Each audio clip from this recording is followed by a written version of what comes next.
السلام عليكم ورحمة الله وبركاته. النهاردة بقى جاية لكم بريفيو عن مكنسة انا لسه شارياها من 3 شهور. كنت عايزة اعمل عليها ريفيو، بس استنيت لما اجربها. الصراحة المكنسة دي ما شاء الله اللهم بارك تحفة، يعني بجد جميلة جدا. اللي هي البرميل انا كنت خايفة منها بس طلعت ما شاء الله. بصوا اسمها بلاك اند وايت، دي حاجة جميلة جدا. بصوا بقى، بصوا المنظر، بتلم اي تراب قدامها، الهفوة بتلمها.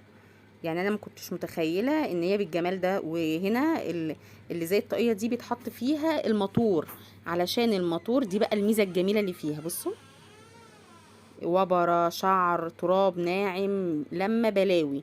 الطاقيه اللي زي اللي هي شبه الطاقيه البيضه ديت بيتحط جواها الماتور، والزباله تبقى بعيد. بصوا البرميل بيتفضى، والطاقيه ديت اللي هي الحافظه ديت بتاعه الماتور تتفضى وتتنفض، ترجع للمكنسه بتلمع. والاستانلس بتاعها ما بيصديش، بجد مكنسه.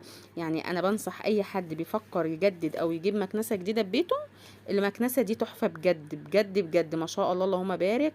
يا ربنا يحميها يا رب من العين.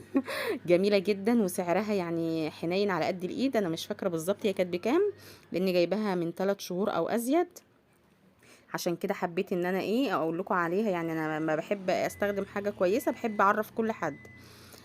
فبصوا، بتلمح في ثواني بحته فوطه كده تكون منديه، ومن بره ومن جوه. وعلى فكره بتشفط كمان الميه، يعني لو في ميه قدامك بتشفط ميه وبتطرد هوا، يعني بتعمل بلور. لا دي رجلي جود بنتي بس كانت بتوريكم رجليها المعصعصه. بصوا بتلمع، راحت تلمع تاني، بقت زي الفل. طبعا ادم ده ابني هو اللي بيلمعها لي. سهله جدا، لو خليتي ابنك كده جاب فوطه وبتاع قلت له لمعها لي، المهم انت بس تنضفي الكسوه بتاعتها. وهنا خلاص، بصوا كنت نضفت الغلاف ده، بحطه كده واحط فيه الماتور عشان الماتور ما يطولوش اي شعرايه. لو عجبتكم ما تنسوش تحطوا لي لايك. مع السلامه.